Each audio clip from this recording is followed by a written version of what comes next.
Esta sesión yo voy a hablar en dos partes. Voy a hablar en una primera parte para hacer la presentación. Y la presentación va a ser a lo mejor un poquito larga, porque es casi un planteamiento del contexto metodológico, lo que les voy a exponer. En cierto modo es un tipo de experimento. Un tipo de experimento porque, y un poco quizá distinto del que vimos ayer, Alfonso, ya se dieron cuenta que había trabajado muy en detalle la comunidad Bahá'í, es que se sabía hasta el número, 460 y no sé cuántos Bahá'ís que había entrevistado a más o menos 300 de ellos. Es decir, que tenía un nivel de trabajo extraordinario. Pero también recordarán que le pregunté, ¿a Ismael lo has entrevistado? En este caso, y dijo que no, es decir, que no estaba dentro de sus informantes. En este caso, pues yo, en el experimento que les propongo metodológico, que en cierto modo es una propuesta de discusión, que bueno, se ha hecho en muchos otros contextos, ¿no? Pero bueno, aquí pues vamos a también trabajarlo como un laboratorio, ¿no? Como un planteamiento de historia oral en acción, o casi de etnografía en acción, si quieren. Y esto sería una forma más dentro de la investigación, pero una forma un poco particular, puesto que en este caso las dos personas que ahora les presentaré con un poco más de detalle son informantes míos. Pero claro, esto me plantea un reto, el reto de mostrar desde dentro la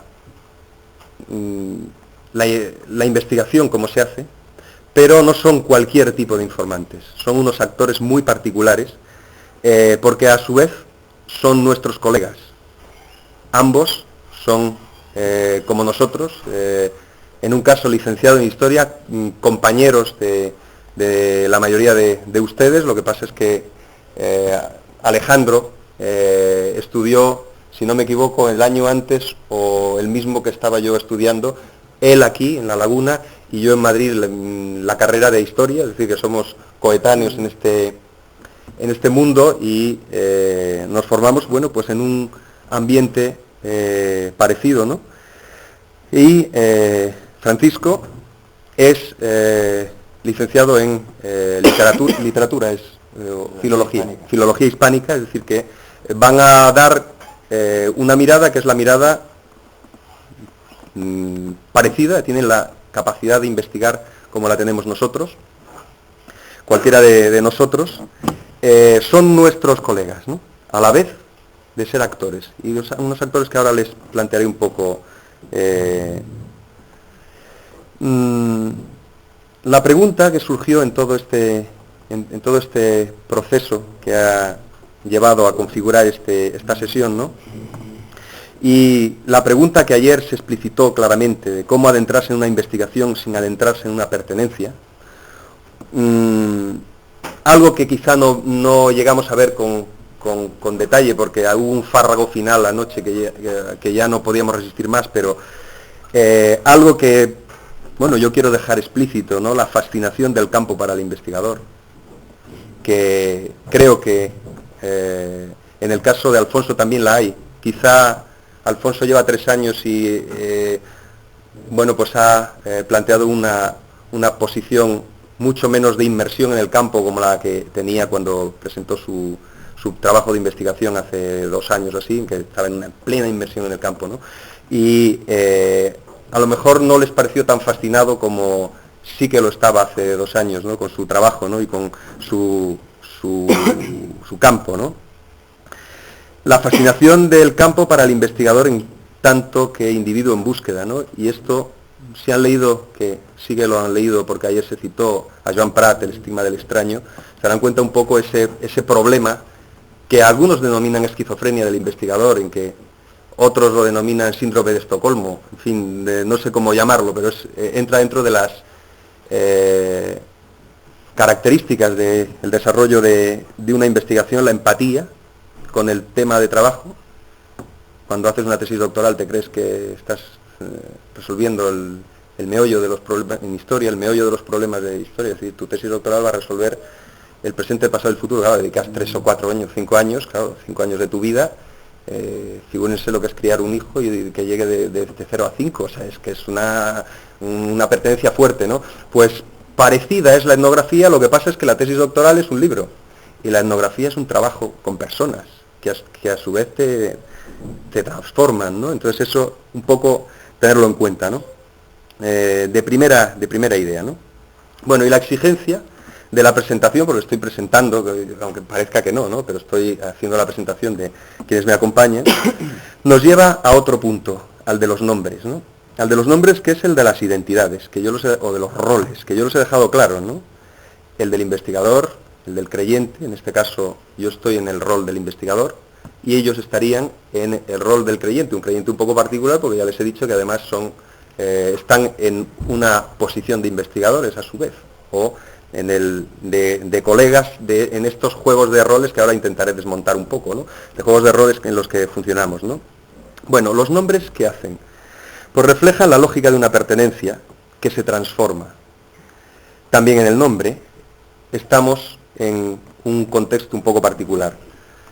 En el nombre, ¿por qué? Pues porque los nombres que ahora les diré, que son sus nombres distintos a los que aparecen en los papeles que tienen, nos los plantean como dos informantes clave.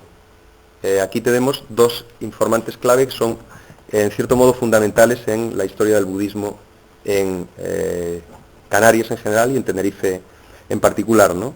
Por su posición que podríamos denominar magistral y que se refleja en el propio valor del nombre, ¿no? Entonces, pero antes de decir sus nombres, déjenme que hable un poco sobre el tema de los nombres, ¿no? Porque nuestra cultura, o nuestra sociedad, es una sociedad que nos otorga un nombre de ciudadanos, que es un nombre fuerte, ¿no? Nos otorga una identidad fuerte, la identidad legal. Bien lo saben los inmigrantes que quieren que su identidad sea legal, que su nombre esté puesto en un DNI de la Comunidad Europea, o algún alumno mío y amigo mío que no consigue trabajo en Europa quiere que su identidad esté puesta en una green card y a ver si puede buscarse algo más prestigioso que una identidad europea, ¿no? Entonces ahí hay esa fuerza de lo legal, que nos pone un nombre,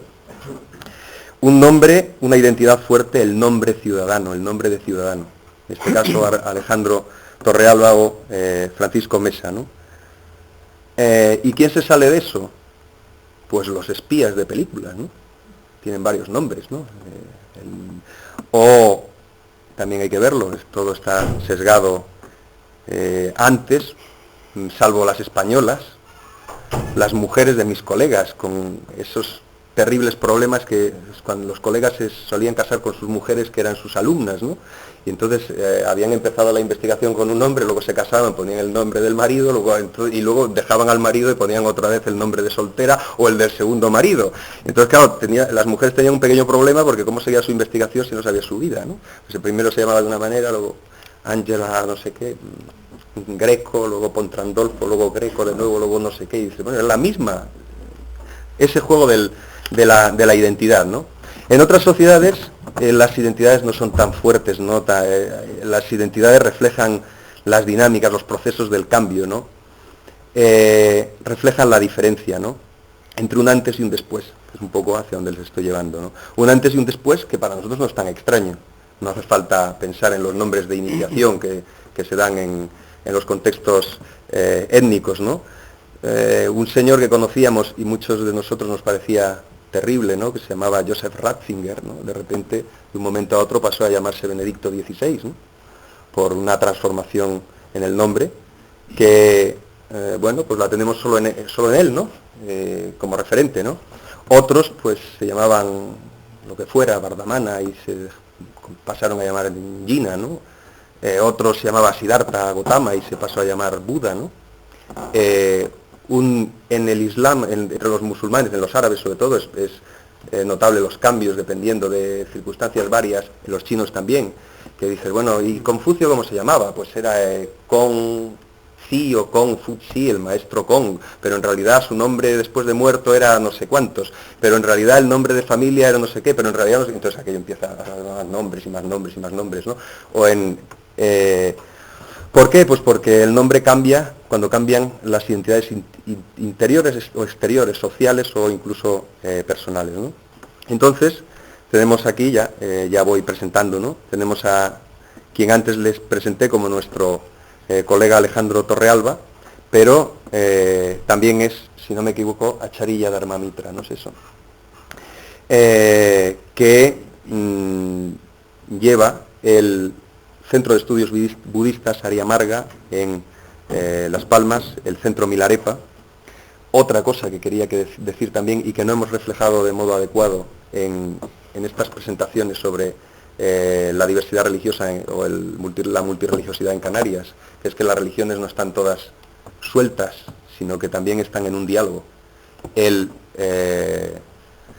diálogo quizás se ve menos en la isla de Tenerife, aunque hace unos años tuvimos la ocasión además de estar juntos en una de esas situaciones, ¿no?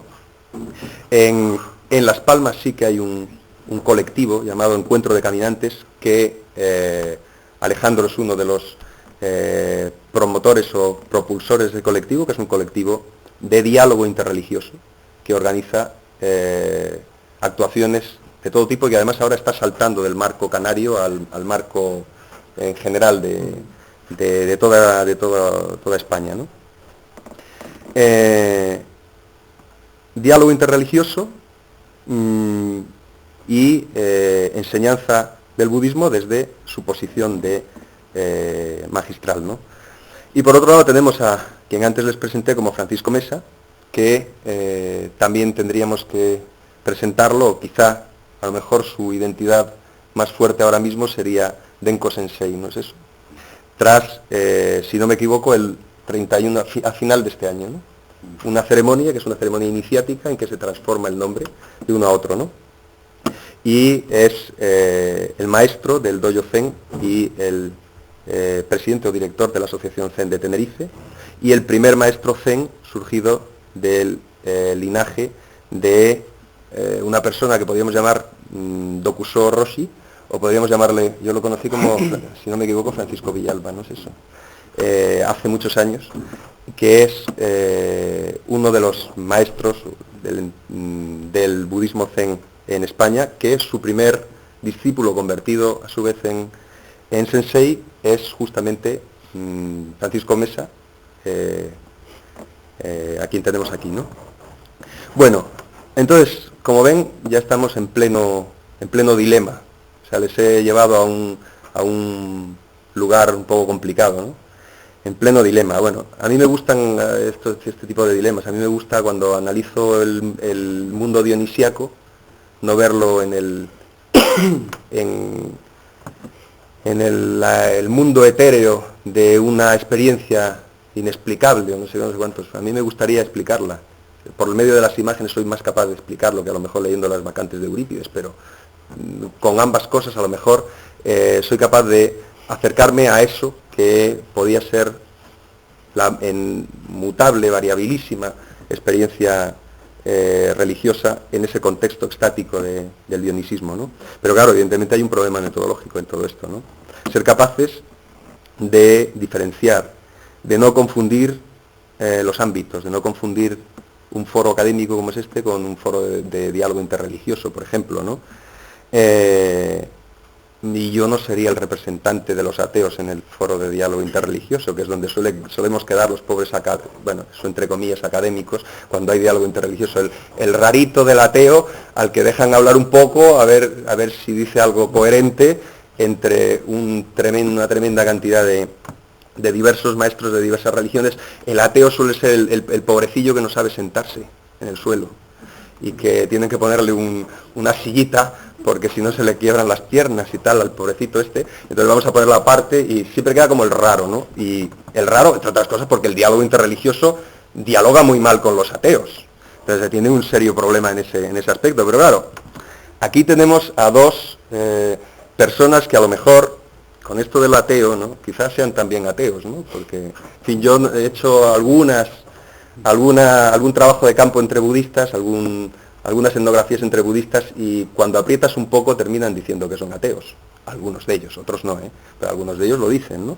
Y no solo lo dicen, sino que lo plantean con una carga de textos, una carga textual tan fuerte que verdaderamente es notable, sobre todo si son de la tradición del sur.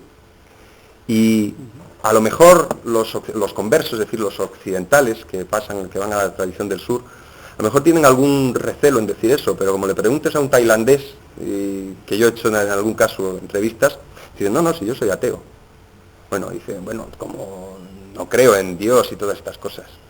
Claro, luego resulta que medita 1 hora diaria, que usa internet y tiene una parabólica en su casa para coger el satélite que le trae la cadena tailandesa, que es específica para su desarrollo como budista, ¿no? Entonces, pero en fin, estamos ante a esta que no sé si son seres aún más raros que los académicos, como pueden ver, ¿no? Somos todos igual. Lo mejor sería llegar a eso, ¿no? Extraño que también suena eso de los académicos, ¿no? Bueno, si se dan cuenta, esto que estamos haciendo aquí es parte de la investigación, y todos estamos haciendo un poco de investigación participante aquí casi, ¿no? Lo cual también es interesante, ¿no? Es un experimento de metodología en acción, de escuchar las voces cualificadas. Y no solo la voz cualificada es quien va a intermediarles lo que es el budismo en Canarias, porque lo he estudiado preguntándole a tantos o cuantos, sino que van a escuchar las voces cualificadas de las personas que lo han vivido, en algún caso desde el primer origen del mismo, es decir, los actores de la mirada, entre comillas, nativa, ¿no? Nativa, que nos hacen plantearnos, evidentemente, o replantearnos la pertinencia de estas dicotomías al uso entre académicos y nativos, entre nativos y académicos, con lo cual yo me siento, en este caso, tan nativo como quienes ahora les van a hablar. Y primero, pues, cedo la palabra a Alejandro. Pues muy buenas tardes a todos y a todas. Primero, no veo mucho porque la luz no es muy adecuada para mí, y segundo, que no he dormido. Tengo una hija, tardes a todos y a todas, pero primero no veo mucho porque la luz no es muy adecuada para mí, y segundo, que no he dormido. Tengo una hija de 4 meses y medio que me ha tenido en vela desde las 4:30, con lo cual espero que las expectativas que tiene Francisco sobre mí se puedan cumplir, ¿no? Primero decirles que estoy agradecido a la invitación que él me ha planteado para estar aquí.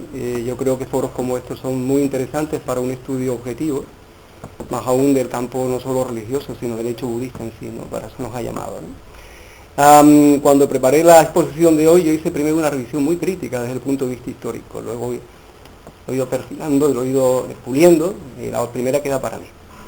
Pero que hay mucho de fondo que podemos estudiar, que podemos investigar, y espero que en su momento entre los diversos grupos budistas podamos tratar, ¿no? Más aún porque estamos naciendo como entidades, ¿no? Yo les hablo como alguien que está en el nacimiento de lo que es el movimiento budista en Canarias, hace ya pues más de 20 años, ¿no? Y entonces planteo y creo que espacios como estos pues son muy necesarios, y abrir la reflexión pues siempre queda abierta esa posibilidad de poder encontrarnos para ver si somos ateos o somos teístas, ¿no? Yo soy de los que se definen ateos, pero en el sentido también que lo puede definir Raymond Paniker, que solo el ateísmo tiene una fuerte impronta espiritual, porque salta más allá de cualquier construcción mental, de las creencias en sistemas centrados en un principio creador, transformador o dirigente, ¿no? Yo creo en el ateísmo religioso, el ateísmo espiritual, ¿no? Hay un libro de Paniker que les recomiendo, que es el Silencio del Buda, que habla sobre este hecho, ¿no? Antiguamente, y quería comenzar así, cuando los discípulos del Buda se encontraban, tenían por costumbre saludarse llevando las manos al pecho, en símbolo de paz, de respeto y de consideración al otro, diciendo Namaste. Esta palabra para mí encierra un significado muy especial, que marca ya en sí toda una orientación de vida, ¿no? Se dice así: saludo al espacio en tu interior, en el que tienen su origen la sabiduría, el amor, la compasión y los sueños de paz, justicia, armonía y libertad. Saludo al espacio en tu interior donde tú y yo somos uno. Eso está todo resumido en la palabra Namaste. Así que, Namaste.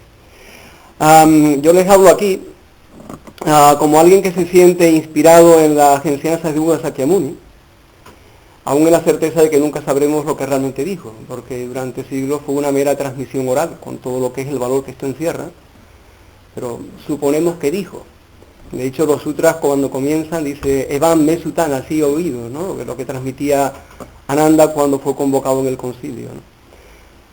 Intuimos que dijo, pero nunca sabremos si lo dijo. Lo que sí sabemos, o queremos saber, que es una figura histórica que vive un momento determinado, ¿no? Pero aún así, pues a mí es una enseñanza que me inspira, y en esa línea seguimos y estamos, ¿no? Como caminante que intenta acercarse con corazón y mente abierta a todos los aspectos de la vida, más allá de mi posición como yogi, maestro budista, pues permítanme hacerle una pequeña introducción y permítanme hablar en primera persona, que va a ser mucho más fácil. La palabra budismo procede del término bodhi, que significa despertar, ¿no?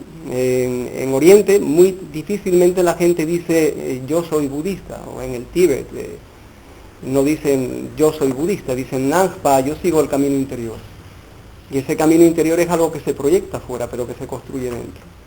Esto de los sismos muchas veces son producto de traducciones o acomodación con el tiempo, ¿no? Pero se sigue el budismo como un camino interior. Un camino interior que luego el mismo Buda invita a abandonar. Él decía esto, el Dharma, la enseñanza es como una barca que permite pasar de una orilla a otra. En realidad cuando vemos las cosas no hay ni orilla ni la otra, ¿no? Pero una vez que estés en la otra orilla, una vez liberado del sufrimiento y de la ignorancia, deja la barca en el río, no la cargues contigo, ¿no? Y olvídate del Buda, olvídate del Dharma y olvídate de la sangre. Es decir, que hay una visión más, de ir más allá de lo que son los propios postulados de referencia. Esto nos sirve a nosotros en Las Palmas para trabajar el diálogo y el encuentro interconfesional, ¿no? Debemos de ir más allá de los propios postulados de referencia para poder abrirnos también a lo que los otros pueden aportarnos y pueden enriquecernos, ¿no?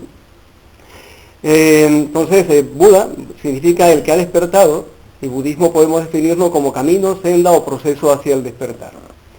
Este camino de vida pues comienza o tiene su origen, como saben, en la figura de Siddhartha Gautama, también conocido como Buda Sakyamuni, hace ya unos 2550 años, según la cronología Theravada. Ahora justo dentro de 2 días festejaremos el Wesak, pero esto también es una fecha que está en discusión, ¿no? Y que hace que mucha gente pues tenga arduos debates sobre fechas y cosas de este tipo, ¿no? Que yo no sé si llegarán a algún lado, pero debaten sobre estos temas, ¿no? Durante largo tiempo, el budismo fue considerado una filosofía o religión asiática, pero lo cierto es que por motivos muy diversos se ha ido expandiendo desde sus diversos enfoques y tradiciones por Occidente, y ya de manera organizada se encuentra presente en Canarias desde hace 20 años. Como alguien, como les comentaba antes, que se ha encontrado desde el principio de este proceso, pues me encuentro aquí para relatarles esta trayectoria.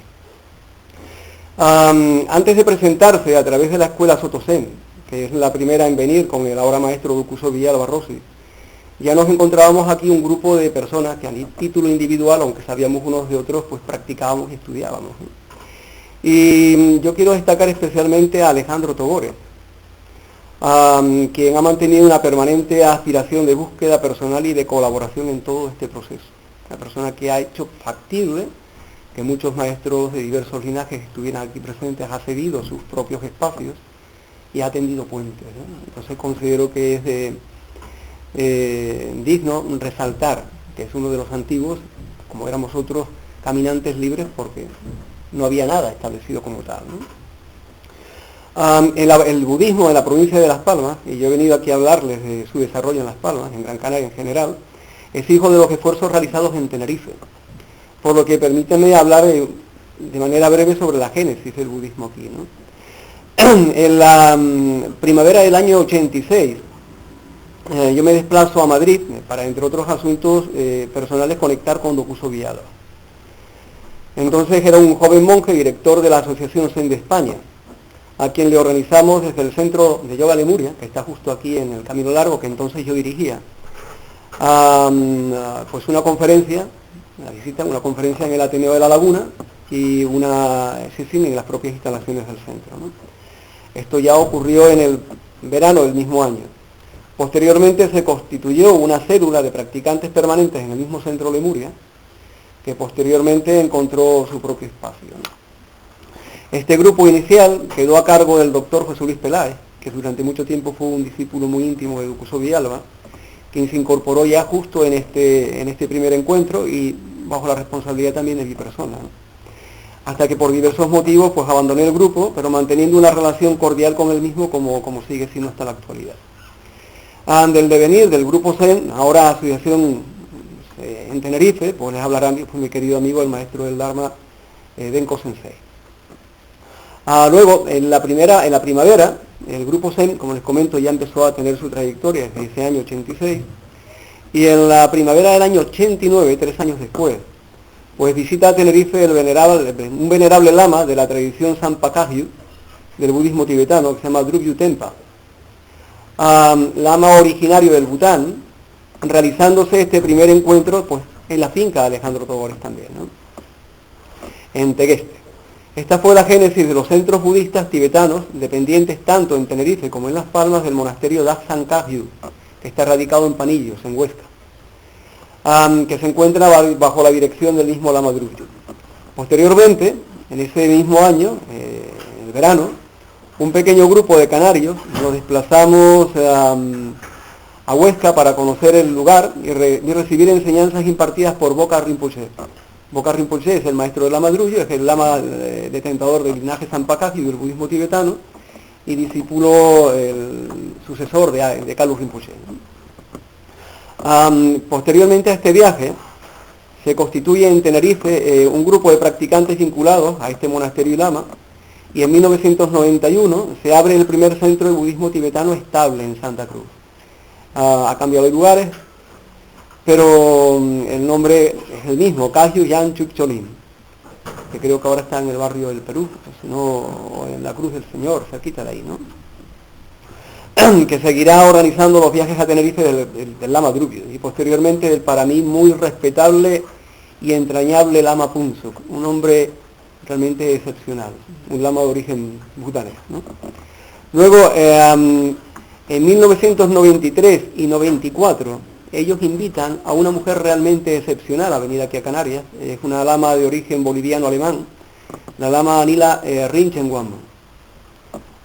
Quiero dejarlo bien presente porque esta mujer dejó huella en el budismo, concretamente en Tenerife, ¿no? Como decía, una mujer auténticamente excepcional, discípula de Kalu Rinpoche. Actualmente ella pues radica en el centro Dakpo Kayudin en Francia. En este tiempo, pues ellos también invitan a que puedan estar presentes 2 lamas laicos catalanes. Uno es el lama Yimpa Borja Daquer, porque hay otro lama Yimpa que es discípulo de Akon Rinpoche, que le hablaré después, y a la lama Tasilama.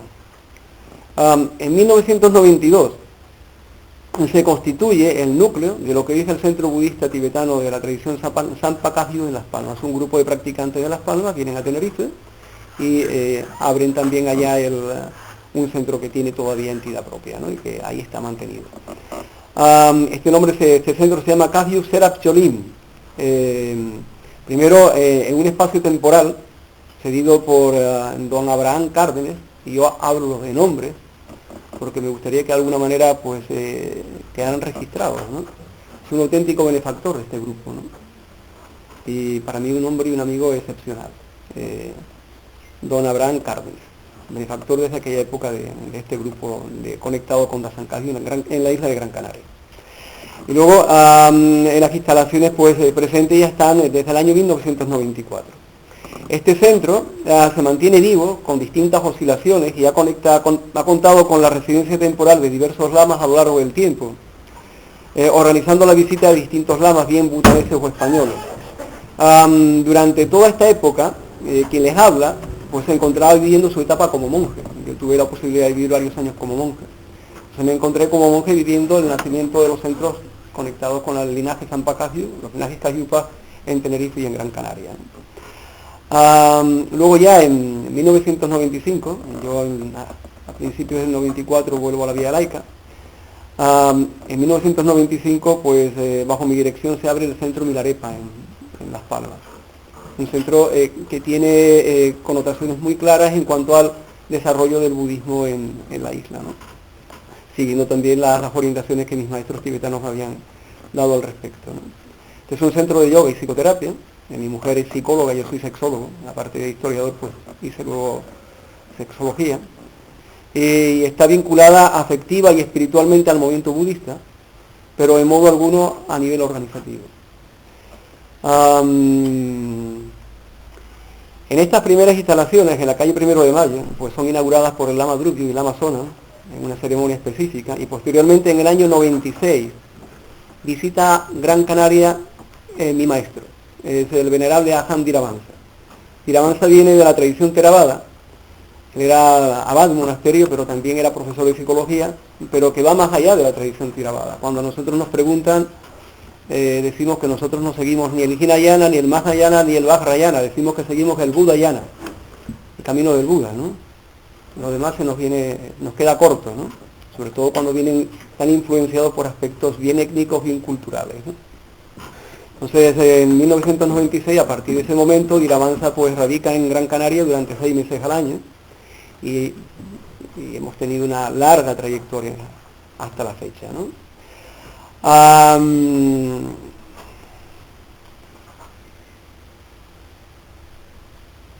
Como les comentaba, Dhiramansa pues radica en Gran Canaria para impartir cursos y para escribir libros. Y aparte de que vienen muchos alumnos suyos de toda Europa para estos retiros específicos, ¿no? Esto ocurre en el año 96. En el 97, personalmente entro en contacto con el venerable Lama Akon Rinpoche, que dirige el centro de Samielin en Escocia, donde yo viví una etapa en el año 92 como monje, pero que no había podido conectar con él, porque dos de mis maestros tibetanos fundamentales, Pao Rinpoche y Trang Rinpoche, me habían conectado, me habían orientado para poder colaborar con Akon Rinpoche en los programas para el desarrollo que él imparte, ¿no? Entonces, a partir del 97, pues conectamos con él y organizamos la puesta en marcha de la Fundación Rokpa en Las Palmas. Una fundación que tiene proyectos para el desarrollo en 19 países, pero que nosotros desde Gran Canaria trabajamos específicamente en Tíbet, con población totalmente marginal, de familias muy pobres, sobre todo huérfanos, ¿no? Y los diversos proyectos de Akon Rinpoche, pues al menos son unas 50.000 personas las que se ven beneficiadas de estos proyectos, ¿no? Pues para mí Akon Rinpoche, que sigue la tradición Karma Kagyu del budismo tibetano, fue el que encontró al nuevo Karmapa, el 17 en Tíbet. Es un hombre ejemplar, tiene una vida dedicada totalmente al servicio de otros, hay una relación personal, pero yo no estoy conectado con su linaje espiritual, ¿no? Salvo la conexión que yo establecí con mis maestros Kagyu previamente, ¿no? Hay una relación personal, pero no discipular. Y me parece un hombre de una gran altura y dignidad humana, ¿no? Siendo la suya una vida dedicada al servicio de los más necesitados, ¿no? Y en esta labor de ayuda, pues seguimos. Quien les habla es el delegado para Canarias de la Fundación Rokpa. Akon Rinpoche viene invitado por mí a Las Palmas en el año 98,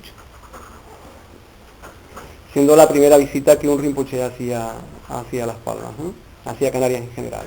Luego, en el año 2002, viene a Tenerife, donde es recibido también de manera oficial por el Pleno Municipal del Ayuntamiento de La Laguna, con la alcaldesa Ana Orama. Y a partir de ahí, pues, lamas discípulos suyos pues ya establecen un vínculo, tanto como en Tenerife como en Gran Canaria, pero sobre todo en Gran Canaria, ¿no?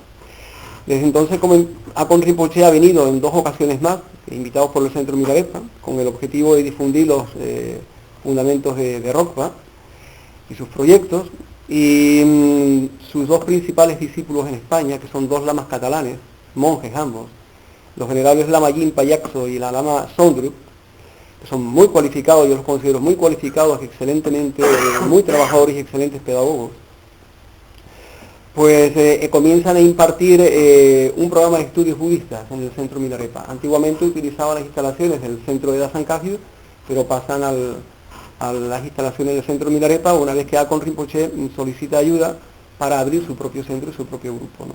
Y para no crear interferencias con los 2 grupos que existen, que hay que ser muy sutil con todo esto, ¿no? Las instalaciones del Centro Milarepa son propias y son un puente. De tal manera que nuestro Dharma, como así comento, es servir de venida de maestros de tradiciones distintas con los que establecemos un vínculo personal y a partir de ahí que emanen y que conecten con grupos de alumnos que se muevan alrededor de ellos, ¿no?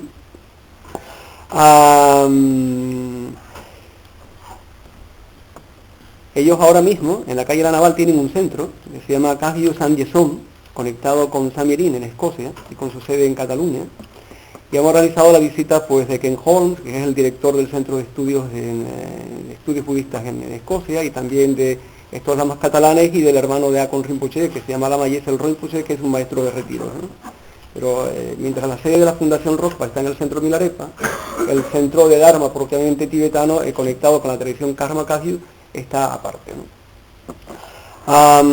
Respecto a otras visitas de lamas Kagyupa, pues merecen especial énfasis las realizadas a Tenerife por el venerable Khenpo Sultrin Rinpoche, invitado por su discípula, la lama laica Tassi Lamo, que es una mujer de una gran sensibilidad artística, que es una auténtica artesana, y quien desde el inicio también de los centros vinculados a San Cayo ha estado impartiendo varios retiros y cursos, tanto en Tenerife como en Gran Canaria. Ahora ella se mueve a través del Círculo Niduma, que tiene un grupo de estudios también aquí en Tenerife, ¿no? Vinculado específicamente a ella y a Khenpo Sultrin, no al centro de Panillo, que es donde radica la San Cayo, ¿no? También ha venido pues un joven lama Nismapa, que es Yetru Hime, estuvo aquí hace ya 3 años, y en Las Palmas también, invitado ya personalmente por el lama Grubio, ¿no? Hay otros grupos vinculados al budismo tibetano en Canarias. Hubo en La Palma, permítanme que dé un salto, porque hay que mencionarlo, ya desaparecido, conectado con el centro de Panillos en Huesca y el lama Grubio. Y luego en este momento en la misma isla hay un grupo de practicantes conectados con la tradición gelupa del Dalai Lama, a través de la Fundación para la Preservación del Budismo Tibetano del Lama Zopa, ¿no? Y Osel Ita Torres, que es el turco español reconocido, que la encarnación del Lama Yese, ¿no? Siguiendo el reconocimiento de turcos de la tradición tibetana, ¿no? Desde esta escuela, pues también hay un pequeño grupo de estudio en Telde, en la isla de Gran Canaria, vinculados a conexiones personales, ¿no? Pero que está ahí, un pequeño grupo que se mantiene en Telde, en Gran Canaria, ¿no? Y a Gran Canaria también, imagino que a Tenerife también, pero no tengo constancia de ellos, pues han venido en 2 momentos grupos de monjes para presentar los cantos y los rituales sagrados de la tradición gelupa a Gran Canaria del monasterio de Serayé, en 2 ocasiones, ¿no? En estos últimos 7 años. Volviendo a Tenerife, pues hay un grupo tibetano, que es el grupo de Rigpa, conectado con Sogyal Rinpoche, que tiene su sede de práctica en este momento es en el centro Soto Sen, en Tenerife, ¿no? Aquí en Santa Cruz. Y en La Laguna hay un grupo de la nueva tradición Kadampa, de Jesse Kelsan Yakso. Es un grupo con connotaciones muy especiales dentro del budismo en general. Viene de la tradición gelupa, pero su maestro está en una dinámica de enfrentamiento con el Dalai Lama, y esta dinámica de enfrentamiento pues se ha extrapolado a los enfrentamientos entre practicantes occidentales, para vergüenza del budismo, ¿no? Cuando el Dalai Lama viene, por ejemplo, a Inglaterra, donde ellos son muy fuertes, pues las confrontaciones son públicas y son notorias, ¿no? Digo para vergüenza del budismo porque nos avergüenza realmente lo que ocurre en determinados lugares. Entre otras cosas, no hace mucho también ocurrió todo un espectáculo en Corea, donde por la elección, por diferencia de las elecciones de abades, pues acabaron a tortas entre los monjes y a torta con la policía. Es un buen ejemplo de la no violencia budista, ¿no? Yo me siento avergonzado por esos buenos ejemplos. De todas maneras nos permiten tener bien presente eso de lo que llaman en psicología el aprendizaje vicario. Saber lo que no corresponde que hagamos nosotros, ¿no? Respecto a los grupos Zen en Las Palmas, y vuelvo a la isla de Las Palmas, de Gran Canaria, se mantiene viva la presencia de 2, vinculados a la tradición Soto Zen. Uno de ellos directamente conectado con la Asociación Zen Internacional, radicada en la Grendonière, en Francia, y al otro con la comunidad budista Soto Zen, del maestro Dokuso Villalba Rossi, ¿no? Que tiene su sede de práctica en el centro Milarepa. En Las Palmas y en la península su sede en el centro Luz Serena, y en Valencia, en Requena. Ambos centros tienen su tronco común con las enseñanzas de Taisen de Simaru, pero con enfoques distintos entre ellos, y luego porque Dokuso Villalba pues, recibió la transmisión de Narita Rossi, pero luego Denko le hablará de este tema. Pero yo quiero significar que esos dos grupos están presentes en Gran Canaria, ¿no? El grupo de la ASI, de la Asociación Zen Internacional, pues mantiene un pequeño centro y organiza la visita de diversos monjes y practicantes españoles. Y respecto al grupo de la comunidad budista Soto Zen, pues tiene su origen también en el centro Milarepa, en una invitación que yo hago a Dokuso Villalba para que se desplace a Gran Canaria en el año 97. Previamente, durante 2 años, había entrenado a algunas personas que me pedían que les entrenaran en el campo del Zen, y como ya había sido entrenado a su vez, pues los preparé para la venida de Dokuso y son ahora discípulos de Dokuso, ¿no? Como comento, Dokuso viene a Las Palmas en el año 97, nosotros organizamos una conferencia pública que contó con una nutrida asistencia y luego un retiro, 45 personas fueron al primer encuentro, al primer retiro de CECIN en Las Palmas con Dokuso, ¿no? Desde entonces este grupo pues se reúne para sus estudios y prácticas, como les comentaba, en el centro Milarepa, estando ahora constituido en la Asociación Zen de Gran Canaria. Y en este tiempo, pues ellos mismos se han encargado de organizarles posteriores visitas de Dokuso Villalba, la de la ahora también maestro Zen Aigo Castro en 1999, entonces vinculado a Dokuso Villalba, y en este momento la del maestro Zen Denko Mesa, bajo cuya responsabilidad y dirección están, ¿no? Acaso aparte merece la Asociación Soba Gakkai en Las Palmas, que está presente, del budismo Nichiren, que tiene un centro muy bien establecido, muy bien conectado con el ámbito universitario. De hecho, una de las personas que participan ahí activamente es el doctor Francisco Rubio Rollo, que fue el rector de la Universidad de Las Palmas, ¿no?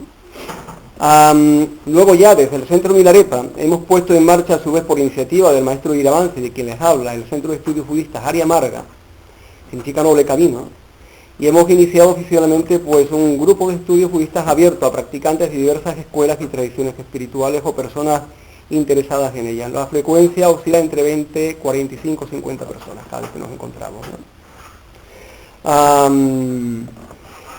Nosotros, desde el centro Área Marga, nos posicionamos en pro de un budismo laico, profundamente democrático y partidario de una sociedad laica y no confesional, fundamentada en la defensa y promoción de los ideales de paz, justicia social, libertad e igualdad, en la certeza que nos mueve a entender que el desarrollo espiritual va de la mano de la defensa y promoción de los derechos humanos.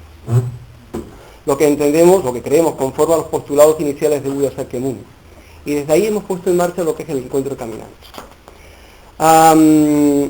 La situación actual del budismo en Las Palmas es distinta según escuelas, ¿no?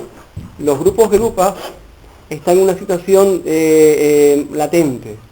Seguramente tenderán a crear sus propios espacios, pero en esta situación presente es latente. Los grupos Zen, el grupo de la ASI, está muy sólidamente establecido, pero es un grupo muy cerrado en sí mismo en el sentido que no crece. Las conexiones con los sedes en la península de la Grendonía la mantienen muy viva, y el grupo de la Soto Zen crece lentamente. Bueno, se mantiene muy estable desde hace ya, pues, 8 o 9 años, ¿no? Como les comentaba, con respecto a los grupos Cayupas, hay dos, uno conectado con Panillos y otro con Escocia, el centro de San Mielín. El grupo de Panillos está establecido, está estancado en este momento, pero tiene un grupo de practicantes realmente trabajadores y se mantienen ahí a pesar de las dificultades.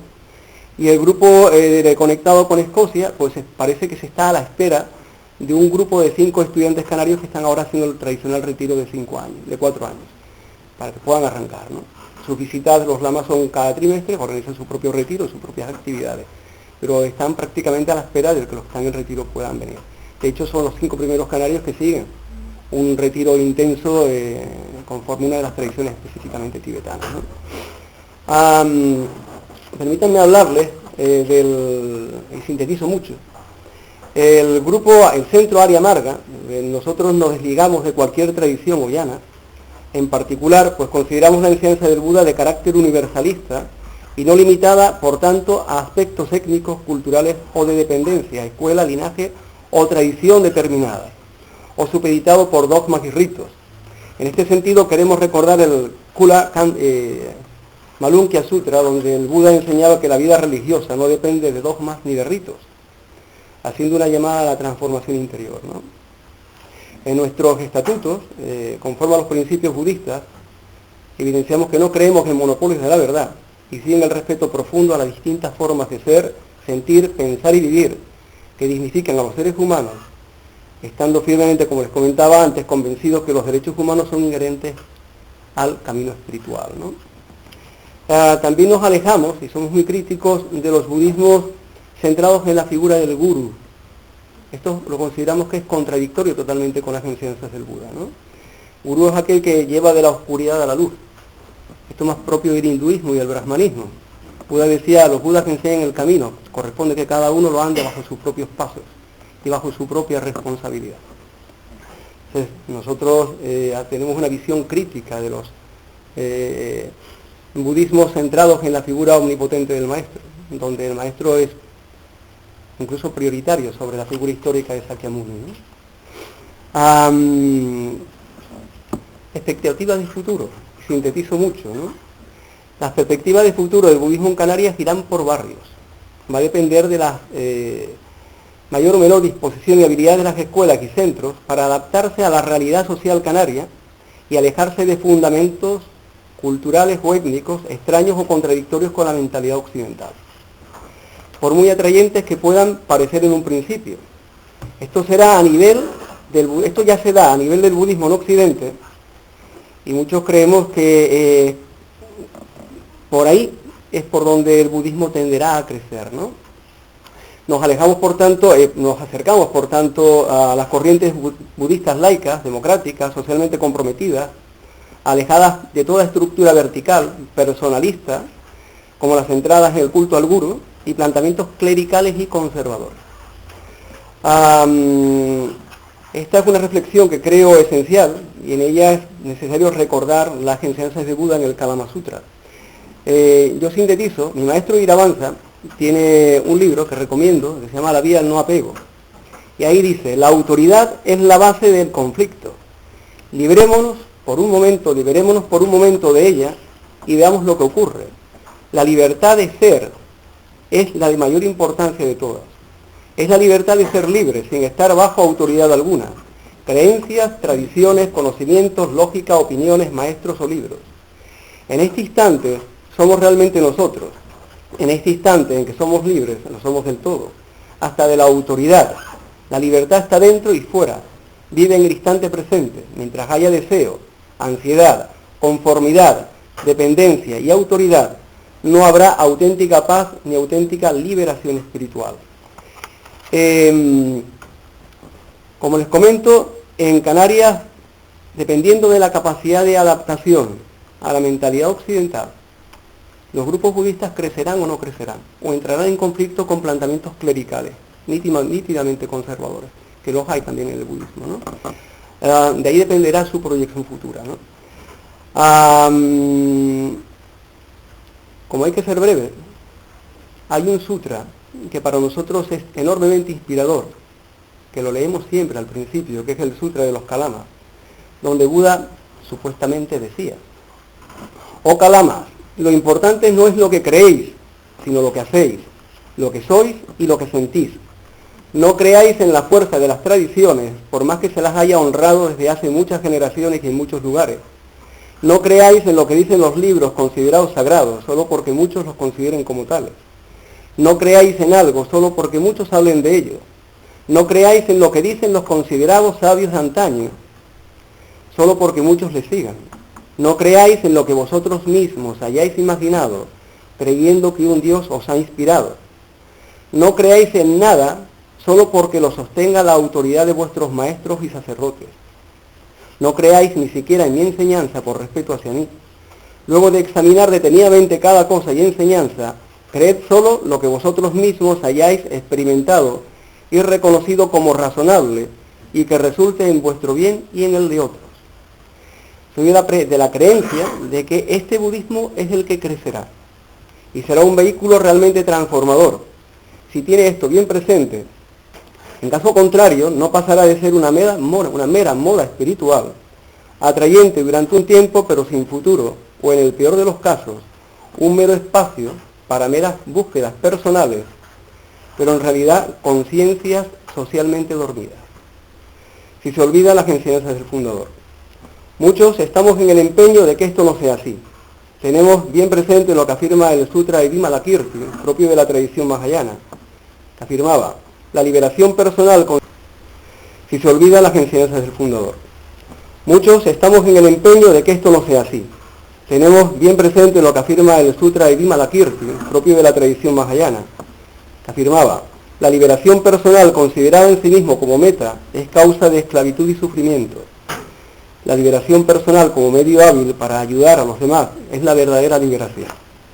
Esto está en consonancia con las enseñanzas del Mahaparinirvana Sutra, donde Buda Sakyamuni decía, mi enseñanza solo tiene un sabor, que es el de la libertad. Esto es lo que yo quería comentarles. Muchas gracias.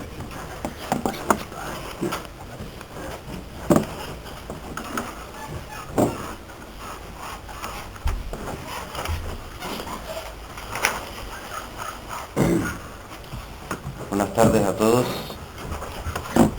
Las palabras primeras de la intervención que haga esta tarde van dirigidas al venerable Acharya Dharmamitra, don Alejandro Torrealba, maestro de Dharma, como bien presentó Francisco, amigo personal y compañero de camino, al que nos unen ya bastantes paisajes recorridos, y este uno más.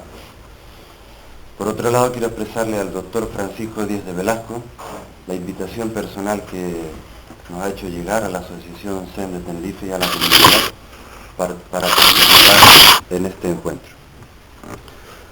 A los tres parece que nos unen ya unos lazos interpersonales en esa empatía de trabajo de la que hablaba, que comienzan a fructificar con el paso del tiempo, pues varias son ya las situaciones y contextos distintos que vamos compartiendo y nuevas, ricas, son las perspectivas de trabajo conjunto que tenemos por delante. Me llamo Denko Mesa, soy maestro Zen y más a pie de lo cotidiano, profesor que ha trabajado de 8 a 2 en un instituto de secundaria, esta mañana hablando hasta llegar a esta tarde. Trabajo en el Andrés Bello como profesor de lengua castellana. Recibí la certificación como maestro Zen de manos del venerable Dokuso Villalba a finales de diciembre del año pasado, el día 30, como dijo Francisco, una ceremonia íntima y personal que se da en nuestra tradición después de haber caminado en esto que se llama la vía del Zen, aproximadamente 18 o 20 años.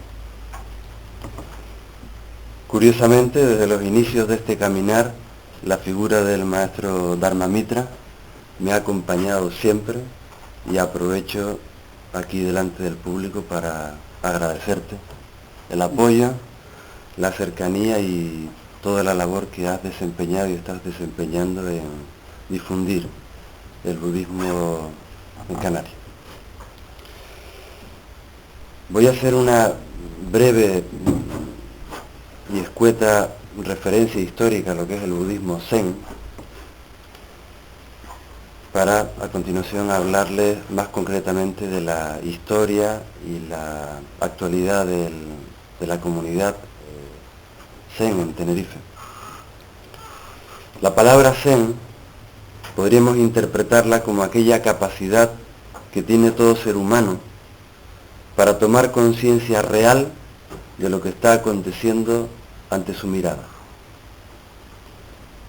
Esta mirada lúcida y despierta se va logrando, se va consiguiendo naturalmente con el tiempo, con la dedicación a la práctica. No hay otra manera de hacer. Accedemos a ella mediante un estado de calma, de absorción, de quietud y de tranquilidad interior, en la cual el practicante va mejorando su manera de percibir la realidad, esto es, de percibirse a sí mismo y de percibir la realidad tal cual es. Así, terminológicamente hablando, encontramos que el vocablo Zen es una palabra japonesa que proviene de una transliteración fonética del chino antiguo Channa, el cual a su vez, hacia atrás en el tiempo, nos lleva a los orígenes mismos del budismo, y hay una palabra en sánscrito que se llama dhyana. Esa es toda la evolución fonética filológica. Por lo tanto, los orígenes mismos de este camino de conocimiento, es como personalmente me gusta defender lo que es el budismo, se remontan a la experiencia despierta que tuvo un ser humano, idéntico a cualquiera de nosotros, como expresó Dharmamitra, llamado el Buda Sakyamuni. Su nombre, Siddhartha Gautama. Un ser humano, como digo, que consiguió a través de la meditación, de la práctica de la atención, resolver los principales enigmas que nos afectan como seres condicionados. Básicamente, aceptó que la vida es sufrimiento. Indagó en las causas de nuestras dolencias. Reconoció las raíces de las mismas y encontró finalmente un camino de práctica para poder transformarla. Esto es lo que se conoce, históricamente hablando, como la verbalización de las 4 nobles verdades. Halló, por lo tanto, valiosas herramientas de conocimiento que posteriormente compartió con todo aquel que quisiera libremente seguir este camino. Se dice que tras esa experiencia del darse cuenta, del despertar, del nirvana o como lo quieran llamar, enseñó durante 35 años antes de morir. Y esto es lo que hacemos a día de hoy los nuevos maestros de esta tradición. Por lo tanto, el Zen es ante todo una experiencia personal e intransferible. Como tantas veces decimos en los centros de meditación, nadie puede sentarse a sentirse, a reconocerse por ninguno de nosotros. Nadie. Cada cual es libre y responsable de asumir su propia existencia o de no hacerlo. Eso es Zen. Esta tradición de desarrollo espiritual tuvo sus orígenes en India aproximadamente unos 2550, 2600 años atrás, luego pasó a Oriente Medio, luego a Japón, posteriormente a Europa, América, a España, Canarias. El Zen, el budismo en general, le proporciona al practicante una excelente metodología de autotransformación, a fin de que se produzca un verdadero proceso de reeducación cognitiva, un cambio de enfoque de la mirada, una mayor perspectiva y por lo tanto una mejor amplitud en el campo de la observación, si bien evidentemente esta tarde no vamos a hablar de eso, de esa metodología, pero me parecía interesante encuadrar qué era el Zen, cómo ha evolucionado hasta el día de hoy y de qué estamos hablando. ¿Quiénes somos? Como saben, dirijo actualmente el Dojo Zen de Tenerife, un centro de práctica que está vinculado espiritualmente a la llamada comunidad budista Soto Zen, una entidad religiosa que está registrada en el Ministerio de Justicia con el número 317-SG. El próximo año 2007, de hecho, celebraremos los 25 años de docencia y de caminar de su fundador en España, el maestro Gopusón. Esta comunidad está regulada por unos estatutos, legalizados mediante escritura pública y por unas regulaciones internas que, entre otros acuerdos, establecen los requisitos para poder formar parte de la misma. Esos requisitos para ser así de transparente y que los conozcan son que los miembros que la forman son aquellos practicantes que desean de motu propio mantener una relación personal, aceptar la dirección espiritual y humana de uno de los maestros de Dharma de esta comunidad, es decir, o de mi maestro de Kusó, o de aquí el que les habla, que acaba de empezar, como quien dice. A día de hoy la comunidad cuenta con 20 miembros, 21 personas que mantienen esa vinculación espiritual con los maestros. Sin embargo, la base de datos de la comunidad budista Soto Zen tiene registradas unas 6.000 personas que han pasado o bien por Luz Serena, que es el templo raíz de esta comunidad que está situada en Valencia, o bien por los distintos centros de práctica. Especialmente el contacto nos ha venido a través de, digamos, de la actividad más fuerte que solemos hacer, que son retiros de meditación, que se conocen como sesshin en la palabra japonesa. La práctica de la meditación zen y el estudio general del budismo son la clave en esta vía del despertar espiritual de la que estamos hablando. Sin embargo, con la experiencia de los años, hemos comprobado que en muchas ocasiones también necesitamos, como seres humanos, atender a otros aspectos de nuestro ser, que necesitan un desarrollo específico y a través de herramientas adecuadas. De ahí la iniciativa de relanzar un viejo proyecto que este año hemos titulado como Sinergias. Como saben, del griego, traducido como cooperación. Así, junto con los distintos retiros de meditación que dirigimos por toda la geografía peninsular y canaria, contamos también este año con un amplio abanico de actividades a desarrollar, especialmente en la sede central de la comunidad, en el Templo Luz Serena. Con este programa damos un paso más en la creación de un espacio de despertar espiritual y de sanación integral del ser humano, y está puesto a la disposición de todos aquellos colectivos que trabajen por la unificación del cuerpo, las emociones, la mente y el espíritu, que es lo que somos como seres humanos. La historia del Dojo Zen de Tenerife, más concretamente, cuenta con unos 20 años de existencia. De hecho, existía antes de que yo, cuando hacía filología hispánica en La Laguna, diera el paso de decir, a ver de qué va eso. Ya el grupo había caminado.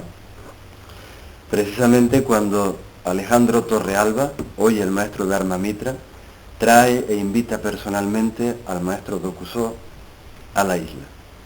Ya fechó el encuentro, año 87, si no me equivoco, y a partir de ese momento, la trayectoria del grupo Zen de Tenerife echa a caminar, pasando, como él también dijo, por distintos lugares de práctica, siendo dirigido el grupo por otros compañeros, hasta llegar finalmente a la situación actual. ¿Cuál es la situación actual de la comunidad budista Soto Zen en Tenerife? En el mes de marzo del año 2003 nos constituimos como una asociación sin ánimo de lucro, una asociación de carácter sociocultural, una asociación permanente que se acoge a lo dispuesto a la ley orgánica, bla bla, del año 2002, de marzo, todo eso, pero que realmente nos ha abierto puertas a la sociedad de Tenerife en general, a poder recibir subvenciones. Estamos en eso. Desarrollamos las actividades principalmente en la isla de Tenerife, si bien presta su servicio en todo el ámbito de la comunidad canaria. Esta asociación que dirijo se creó para cubrir concretamente 3 fines. El primero, estudiar, practicar y difundir la enseñanza Zen transmitida por los maestros de esta comunidad, Denko Mesa, Dokuso Villalba, así como sus futuros herederos espirituales. El segundo objetivo de esta asociación es el de promover una cultura de paz y no violencia. Y el tercero, contribuir al desarrollo integral del ser humano. En este recorrido de 20 años, más de 2.000 personas se han interesado por el Zen y por la práctica budista en Tenerife, por lo menos lo que nos consta en nuestra pequeña base de datos de estos años. El Dojo Zen de Tenerife tiene sus instalaciones en la trasera del Cine Víctor, en la calle Porlier, en el número 20. Ahí llevamos alrededor de 10 años. Alquilamos un local estupendo que tenía la antigua Telefónica. Lo hemos remodelado con un dinerito que nos dio el Cabildo. Y es un espacio abierto al público en general, sin importar las edades, las ideologías o los credos religiosos. Económicamente se mantiene con las cuotas de los socios de esta asociación, de los simpatizantes.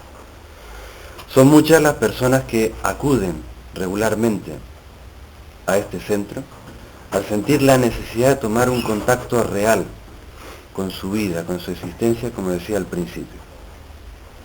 Si bien hemos constatado que muchos no saben cómo hacerlo y ni siquiera de cómo enfocar una práctica de tipo religioso o espiritual. Por ello, sin la necesidad de que la persona que va a eso tenga que hacerse socio, hemos creado unas jornadas de introducción, un acercamiento gradual a todo lo que es el marco referencial histórico de lo que es el budismo y concretamente a lo que es la práctica de meditación, que solemos hacer en 2 jueves por la tarde. Y a partir de ahí, cualquiera puede decir, esto no es lo mío, o me lo monto yo solo en casa, con el inconveniente de convertirte en autorreferente, o bien decir, quiero participar del grupo. Los horarios de meditación, tenemos un horario semanal de 3 días a la semana, pero comienzan a aparecer más actividades, más grupos, como dijo Dharma Mitra, y encuentros y foros de este tipo. Así, repito que desde nuestra tradición budista y nuestro sentir como occidentales, estamos completamente abiertos a otras tradiciones espirituales, disciplinas, ciencias o corrientes de pensamiento que trabajen por el bienestar y el desarrollo integral de los seres humanos.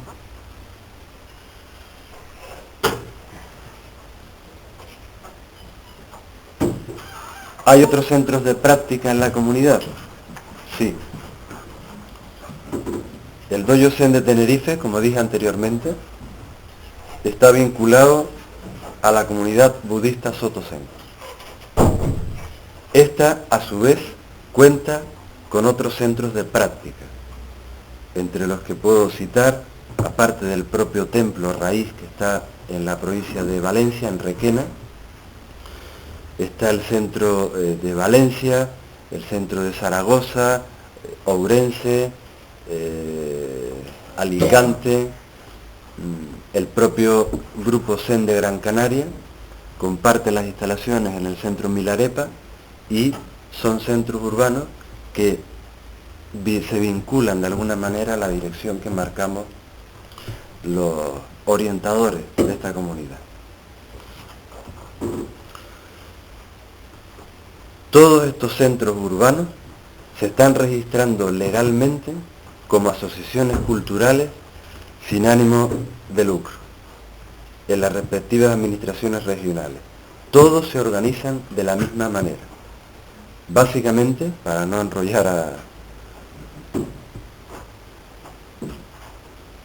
podría decir que, por un lado, son dos órganos de gobierno.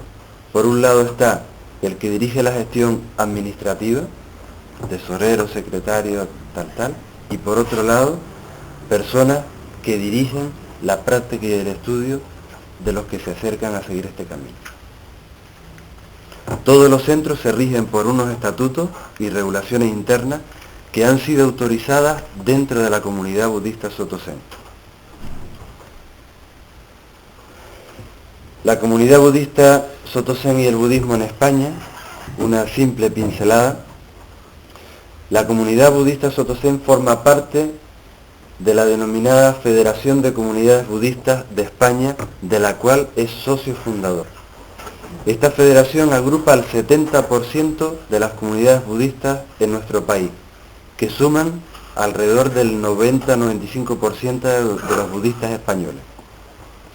Actualmente la federación es la representación oficial del budismo ante el Estado español, y la principal iniciativa que se está desarrollando ha sido la de presentar ante el Ministerio la solicitud para que el budismo sea reconocido oficialmente por el Estado español con la misma categoría que las confesiones católica, evangélica, musulmana y judía. Y estamos a las puertas ya de que se apruebe lo que se llama la figura de notorio arraigo, que evidentemente nos abrirá muchas puertas. Paso que permitirá establecer acuerdos con el Estado, con la legislación que se deriven de esto, recogiendo los derechos de los practicantes budistas, de los maestros de Dharma, de los centros de culto en todo el ámbito estatal. A día de hoy, creemos que esta es la iniciativa legal más importante que se ha desarrollado a favor del budismo en la historia de España. El Templo Zen Luz Serena es actualmente la sede organizativa de esta federación y el presidente de la misma es uno de los miembros de nuestra comunidad. Relación del budismo de la comunidad budista Soto Zen con Europa. Decir que la comunidad es un miembro histórico de la Unión Budista Europea, entidad que aglutina el mayor porcentaje de budistas en Europa y la referencia principal en cuanto a organización de actos religiosos, culturales, académicos y legales se dan en este continente.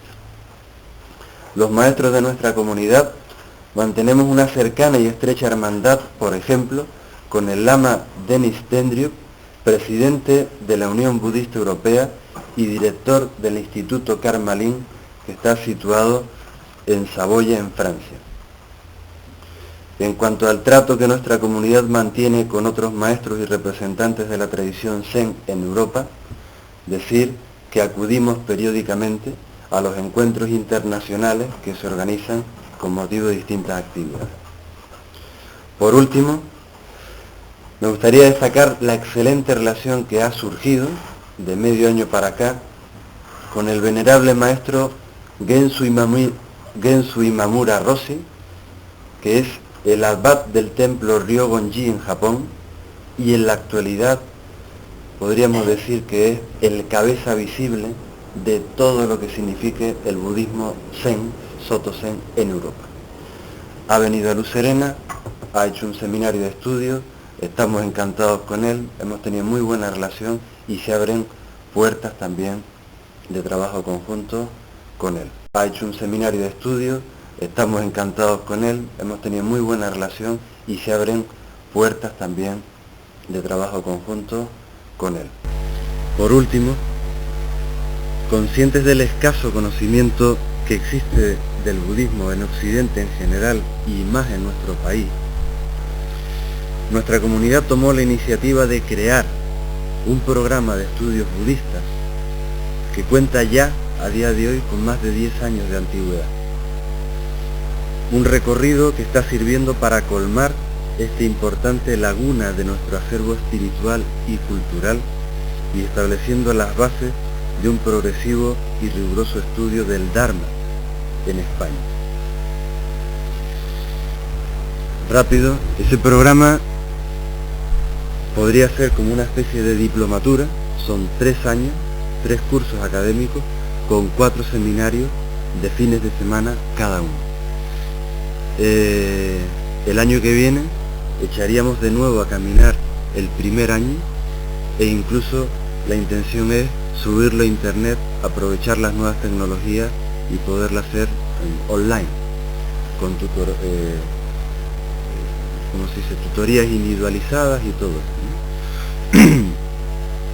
Fruto de este trabajo de investigación y de haber traducido al castellano muchísimos textos de la tradición Zen que no existían, La Luz, el primer volumen de un libro, podría ser un futuro libro de texto, un manual práctico que se titula Historia del Budismo, Orígenes y Doctrina, que ha publicado recientemente la editorial Minawan, a cargo de aquí el que les habla. Finalmente, en nuestra comunidad es bien importante no anclarse únicamente en el nivel, digamos, práctico y de autoconocimiento, sino a la vez estudiar en profundidad la psicología, la filosofía, el pensamiento de los grandes maestros, empezando por el Buda histórico y llegando hasta hoy. Se establece lo que se llama un programa de práctica y estudio supervisado por los maestros de la comunidad, y digamos un mapa educativo en el que el primer paso sería iniciarse a través de una jornada de introducción en cualquier centro urbano o bien en la propia Luz Serena, y a medida que la motivación y el deseo de profundizar y conocer más del budismo Zen te van llevando, digamos, a escalar puestos, cuidado con eso, en este territorio didáctico y metodológico que está muy especificado y que tampoco tengo tiempo para desarrollar. Esa es la situación, la historia del budismo Zen en Tenerife, en la comunidad budista Soto Zen, de la cual además soy vicepresidente de la misma, por eso quería hablar, y perspectivas de futuro. Recogiendo las últimas palabras de mi hermano, el maestro Dharma Mitra, creo que estamos haciendo en Canarias una labor importante de actualizar, digamos, una línea de pensamiento, de filosofía de vida, como lo quieran hacer, y hacerla cercana al público que tenemos delante. Ese es el reto. Y encuentros como este, chapo, lo estamos haciendo. Eso para mí es una virtud y un tesoro inestimable que tenemos entre las manos. Bueno, pues habrán visto que, bueno, ahora discutiremos, pero el error explícito ha sido bien claro. Es decir, que han expuesto primero los planteamientos históricos, pero rodeados de la vivencia de sus puntos de vista, ¿no? Eso, bueno, pues es generalmente, como les decía al principio, si íbamos a hacer una especie de práctica, pues esto es, no sé si llamarlo etnografía o historia oral en acción, ¿no? Bueno, yo quería plantear, tengo muy poco tiempo y tampoco quiero excederme, pero en dos minutos, algunos problemas metodológicos que yo he encontrado al trabajar en este campo, ¿no? Primero, que se trata de un campo difuso. Lo que han escuchado son 2 voces. Hay una multiplicidad de otras voces. Son 2 voces, como ya les dije al principio, que tienen unos informantes cualificados, es decir, están en una posición dentro de este campo, a pesar de que es difuso, están en una posición clave. Especialmente lo habrán visto Alejandro en la relación, bueno, en el propio surgimiento de un campo que, como ven, es muy reciente, no tiene muy reciente, quiero decir, en relación con otras religiones presentes en nuestro entorno. Hemos visto, entonces, lo que les decía, dos voces, pero hay una multiplicidad de actores y multiplicidad de perfiles. Hay muchos budismos. Y luego hay otra característica que quizás no han visto en este contexto, desde el punto de vista metodológico, no lo han podido a lo mejor ver, porque por el propio discurso lo habrán visto, son dos informantes que están muy relacionados con linajes determinados.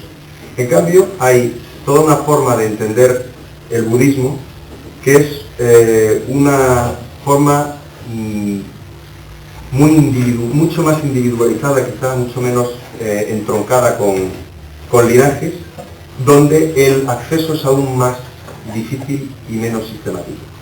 Aquí, por lo menos, han visto que hay lugares en los cuales se puede hacer el trabajo de campo, acceder, y hay otros perfiles que son bastante más difíciles. En este contexto han visto una vertiente, que es la vertiente de la conversión. Es decir, en ambos casos no nos da tiempo a desarrollarlo, pero era el tema que a mí me interesa más en mi trabajo, que es el fenómeno de la conversión y cómo se produce. Son en ambos casos lo que llamaríamos conversos, aunque a ninguno de los dos, si recuerdo bien su entrevista, les gusta exactamente ese término, pero bueno, está bien así, es decir, vienen de otra tradición y derivan hacia el budismo. Es la gran mayoría de los perfiles que nosotros encontramos. No encontramos casi perfiles de inmigrantes, salvo lo que también ha citado sistemáticamente y con una puntillosidad de historiador Alejandro, que son todos los lamas que en algún caso la comunidad, por las entrevistas que he hecho a los tibetanos, la comunidad los estima como residentes en algún caso. Quiere decir que es un lama que está inserto en la comunidad, dirige la comunidad, y que son lamas, salvo casos excepcionales, son lamas que no son españoles, es decir, que son una inmigración un poco particular, que para los estudios de inmigración es muy notable. Es un inmigrante no sé cómo llamarle, altamente cualificado, con unos estudios que evidentemente no son los estudios reglados. Un lama de estos no va a poder transformar su currículo en algo que resulte ser un doctorado en tal o cual cosa, ¿no? Pero que ustedes sí que lo reconocen, es decir, que la lectura interna sí que lo reconoce, lo mismo que reconoce el valor de esos estudios budistas que imparten, que si quieren, a lo mejor han tenido un fuerte choque cultural al escuchar esto, ¿no? Pero a lo mejor lo pueden socializar mejor si piensan en las universidades de la Iglesia o algo de este tipo. Estamos más acostumbrados a que se haga un estudio, vamos, unos programas de enseñanza teológica. Pues más o menos este sería el contexto de comparación. No es evidentemente el mismo, pero podría ser un contexto de comparación para dar el salto de la alteridad que podrían haber encontrado, ¿no? Hay, por tanto, lo que les digo, una gran mayoría de conversos y una minoría de inmigrantes. Las comunidades chinas no es tampoco evidente su pertenencia budista. Los inmigrantes chinos no tienen una pertenencia budista evidente, por una parte por el propio sincretismo y por otra parte porque algunos de lo vimos ayer, sus perfiles son perfiles evangélicos, en algún caso perfiles católicos, y hay muchos chinos que son católicos que viven en Canarias, ¿no? Entonces, no hay, el perfil de la religión budista no la hay. Luego hay poca inmigración de países donde el budismo es religión de Estado, por ejemplo Tailandia o Myanmar o Sri Lanka, ¿no? O la religión de Estado tiene una posición muy preeminente, parecida a la que en cierto modo tiene la Iglesia Católica en España todavía, ¿no? Entonces, ese budismo de carácter étnico, no inmigrante, no está muy de modo presente, ¿no? Y dentro de los conversos habrán visto los dos grandes bloques. Bueno, y el tercero también lo ha citado Alejandro en cierto momento, el budismo tibetano, que tiene una importancia notable y curiosamente los grupos en Canarias más fuertes no están relacionados con los Gelugpas, es decir, no están relacionados con la tradición del Dalai Lama, ni tiene un gran desarrollo, lo habrán visto, la Fundación para la Preservación de la Tradición Mahayana, que sí que puede tener en la península, por ejemplo, tiene templos, tiene centros de retiro importantes, etc. No es esa forma de budismo, sino más bien budismo relacionado con Daksankayu y con otra de las escuelas de tibetano, aunque con cierta vocación de lo que ellos llaman Rimé, es decir, cierta vocación, que se habrán dado cuenta en el discurso, sobre todo de Alejandro, ha sido muy evidente, la vocación, no sé cómo llamarla, interdenominacional. Si hablásemos de cristianismo, hablaríamos de, bueno, pues de esa tendencia a unificar el entorno cristiano. Pues ahí sí que hay una tendencia rimés, es una tendencia a ir más allá de las diferencias étnicas, bueno, mejor dicho, de las diferencias tibetanas entre escuelas, para plantear una voz tibetana, digamos, de carácter único, incluso en algunos casos ir más allá de cualquier voz étnica, que es un poco lo que estaba planteando Alejandro. Por mi análisis de su historia de vida, tiene mucho que ver con las aperturas magistrales que ha tenido a lo largo de su trabajo. Es decir, ha trabajado con el mundo tibetano, ha trabajado con el mundo zen y ha trabajado con el mundo del Theravada, es decir, de la tradición budista del sur, ¿no? Entonces ahí hace una reinterpretación muy, si fuera cristianismo llamaríamos ecuménica, ¿no? Pero bueno, aquí no podemos andar con ese nombre exactamente, ¿no?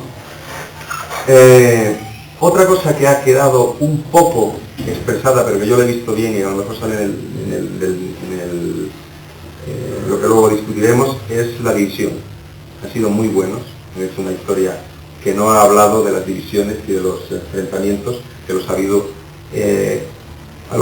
aunque sí lo ha dicho, hay un problema entre lo ideal y lo real. Es decir, el Sangha en Canario ha tenido unas rupturas y sigue roto, en cierto modo, en muchos contextos, y además se potencian los rupturistas del Sangha, cuando, si no me equivoco, es uno de los grandes delitos, entre comillas, y va muy en contra del Dharma, ese tipo de actuación, ¿no? Pero bueno, ese asunto, ¿no?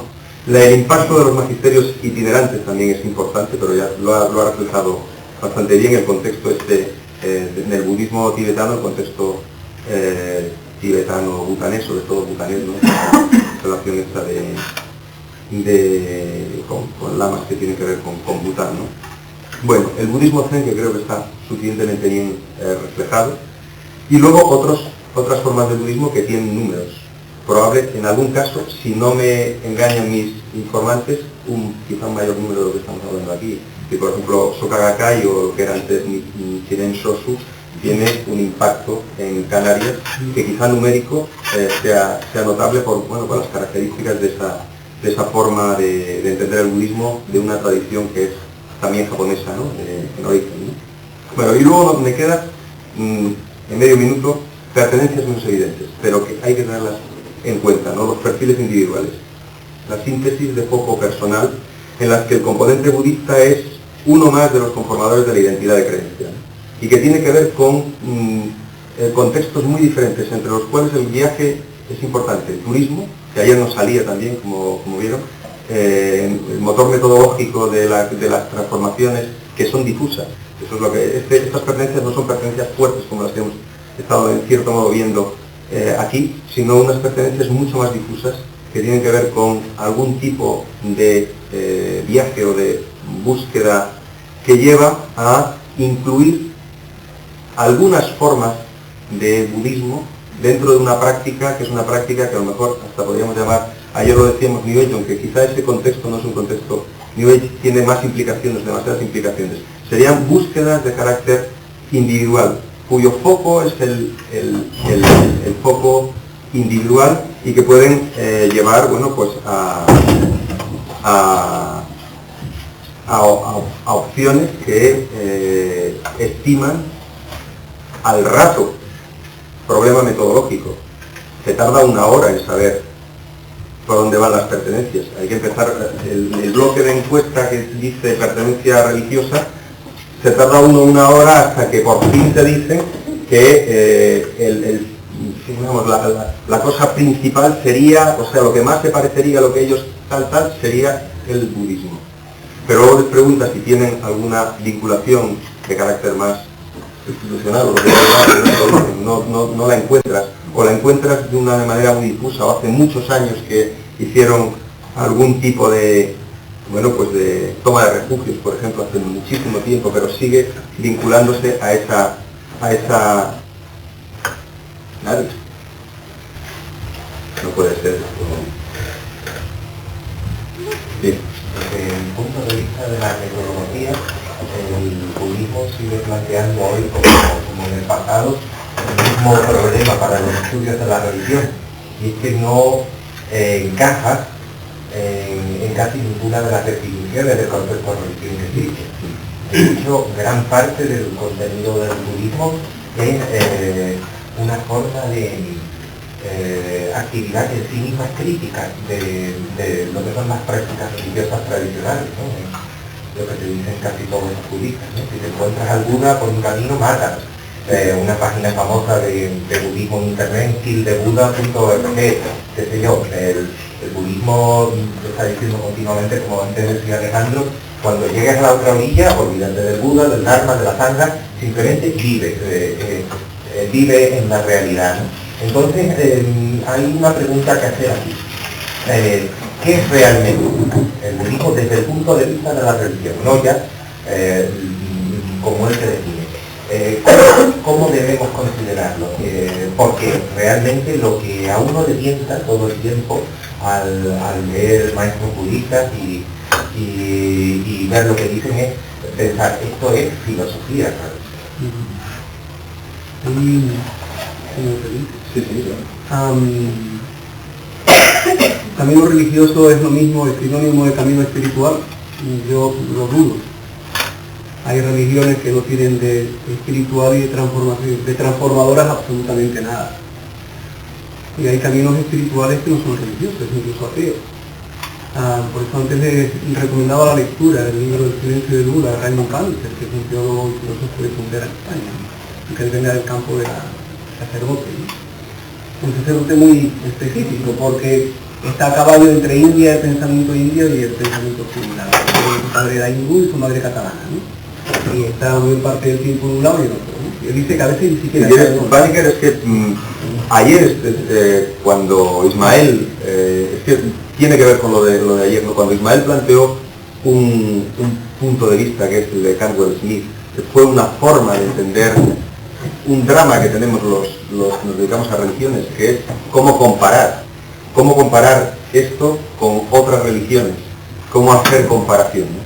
Entonces hubo una época en que la moda era comparar desde dentro, y que tú para estudiar una religión tenías que tener una pertenencia con esa religión, ¿no? Entonces claro, los estudios comparados se venían abajo, salvo, y por eso fue catedrático, yo creo, en la época del post-hipismo o para-hipismo, fue catedrático en California, Raymond Panikkar, ¿no? Porque Panikkar, él se autoidentifica como hinduista, se autoidentifica como budista, el silencio de Dios que hizo en su día, llegó al silencio del Buda, se identifica como ateo. A su vez, saben que fue uno de los primeros y claves miembros del Opus Dei, luego salió del Opus Dei, es sacerdote, pero de una de las tradiciones, de las iglesias especiales de la India, que ayer nos citaba Elio Masferrer, con lo cual durante un cierto tiempo de su vida, hasta que se quedó viudo, estuvo casado. Y era un sacerdote católico casado, budista, hinduista y ateo. Y por tanto una especie de uroboros o rara avis, ¿no? Entonces estaba en el perfecto lugar, y luego, claro, tiene una capacidad de todo esto expresarlo en las lenguas de las tradiciones de las que está trabajando, con lo cual era capaz de un desarrollo erudito en su cátedra de carácter extraordinario, ¿no? Es también un maestro, en cierto modo. Es decir, que por eso, respecto de Ismael, es un planteamiento que para los académicos nos resulta, cuando menos, metodológicamente complicado. Tiene una posición metodológica complicada, pero no por ello podemos obviar ese perfil, esos roles complejos dentro de la academia, ¿no? Y fueron muy valorados, en cierto momento fueron muy valorados, ¿no? Quizá en un momento en el cual las relaciones entre religiones requerían este tipo de intermediarios, ¿no? Y Panikkar, bueno, España es como es. España es como es. Tiene una tesis doctoral en español dedicado a él, ¿no? Creo que son 300 tesis doctorales de gente de otros países dedicados a su acción. Es decir, que, bueno, es un poco el perfil y luego durante mucho tiempo fue el presidente de la Sociedad Española de Ciencias de la Religión, es decir, de la sociedad que aglutinaba a todos los científicos, los académicos españoles dedicados a las religiones, en la cual las teologías explícitas no entraban, aunque luego finalmente las teologías implícitas entraban todas. En ese sentido, el concepto que utiliza Panikkar dice, en este libro del silencio del Buda, que yo por que se vea, ¿no? Con detalle, el concepto de religión en el budismo no encaja. Religión es reunir con qué. Es decir, ser religión en el sentido de liberar, y encaja como una vía de liberación, incluso del apego a la propia definición. Por eso podemos hablar del budismo como un camino de vida, pero como lo definen allá, camino interior, en el cual cada uno asume la responsabilidad de su propio proceso, por lo tanto es un camino de despertar. Por eso yo hago una visión crítica, donde tú entregas tu propio proceso y lo colocas en manos de alguien. Esto suena a brahmanismo, que no encaja para nada con las enseñanzas de Shakyamuni, que cuestionó profundamente la posición de intermediarios de los brahmanes. Entonces el budismo ahora no son intermediarios. Las iniciaciones incluso son los que intermedian después de la muerte de. Esos intermediarios están revestidos con características de ropajes semíticos, semidivinos, infalibles. Yo digo, ¿qué clase de budismo es esto? Evidentemente el de Shakyamuni no. Es un budismo tremendamente conservador, monolítico, paternalista. Uno es el padre y otro es el hijo toda la vida, no es un budismo liberador. Y esto lo hemos encontrado presente. Yo tuve la posibilidad de vivir durante años en comunidades tibetanas. Y yo tengo un profundo respeto hacia el pueblo tibetano, ¿no? Pero yo lo comentaba cuando estábamos leyendo, yo no puedo obviar la información académica y occidental, eso sería una estupidez. Desgraciadamente hay personas del budismo que sí lo obvian, ¿no? Aquí son muy cuestionables los planteamientos clericales, pero otros planteamientos clericales no los cuestionan. Es una absorción sin reflexión previa. Eso hablaba antes del Kalama Sutra, es imposible conforme a los parámetros iniciales, ¿no? Pero el budismo es un camino de liberación, y por tanto uno camina, lo recorre bajo su propia responsabilidad, sin apego al propio proceso. Entonces, la figura del maestro del budismo es realmente un hermano y un amigo espiritual, un compañero de camino. Y es una asociación libre de seres libres. Ese era el concepto bajo el cual la Sangha antiguamente funcionaba, por consenso, por libertad de pertenencia, no por fidelidad, no por obligación. Si el budismo de Lupa no se estableció aquí en Canarias, ¿por qué no llegó antes? Porque antes llegaron los Tajipas, pero podíamos darle la vuelta. Sí, si hubieran llegado los Gelupas antes, ahora todos los centros serían Gelupas. Pero volvemos a establecer lo mismo, es un budismo centrado en una figura omnipotente, prácticamente infalible. A nosotros, a muchos que andamos en este proceso, yo les comento a mis amigos tibetanos, a veces idealizamos mucho, nos acercamos ingenuamente. Digo, y el budismo no era, el Tíbet no era un Shangri-La, y se violaban todos los derechos humanos habidos y por haber. Y ahora mismo podemos decir que eso fue cosa del pasado. Pero tenemos un país budista al cual muchos necesitan que es Bután. Yo animo a que vayamos a los informes de Amnistía Internacional y veamos lo que dice el texto, ¿no? Entonces, algo que los budistas occidentales hacemos un déficit es el análisis y el acercamiento crítico, y hacemos flaco favor a los maestros orientales que vienen. Creo que es necesario en Occidente que los budistas nos posicionemos ante ellos, ¿sí? Porque es la única manera de progresar. Alberto, ¿tú tenías? Sí, sí. Aquí le pongo la pregunta si sería posible entre los budistas encontrar un consenso que luego diera lugar a un trabajo metodológico. Resumiendo su pregunta, ¿no? Si es el budismo un hecho religioso o no. Hay un libro clave en la tradición Zen, el Ashtanga, que dice textualmente: turbado por las palabras, cae en el amigo. Ese es el problema que creo yo que tenemos realmente de fondo. O sea, las palabras son signos, símbolos arbitrarios que deben establecerse por consenso para indicar qué es esto, qué es lo otro. Entonces, completamente de acuerdo con lo que decía el Dharmamitra, sobre que el budismo no es una religión en ese sentido, pero a modo de reflexión lo dejo caer.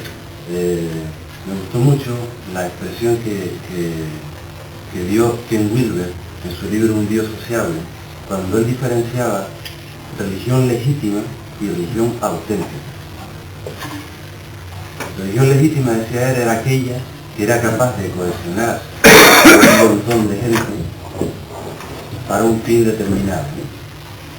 Y por ejemplo, a día de hoy se llenan más los estadios, o ir a ver a Shakira, que vendrá próximamente, que los centros de meditación, que muy poca gente dentro. O sea que habría que diferenciar realmente legítimo de auténtico, en el sentido de la terminología de Wilber, porque sí que defendería que el budismo es una religión auténtica. ¿Por qué? Porque, como decía Dharmamitra, le permite al practicante, a través del camino de la práctica, tener una verdadera transformación, sin depender de un ser exterior a sí mismo. Y esa experiencia, cuando uno la tiene y la comparte, es universal. Por eso es religioso el budismo. En ese sentido.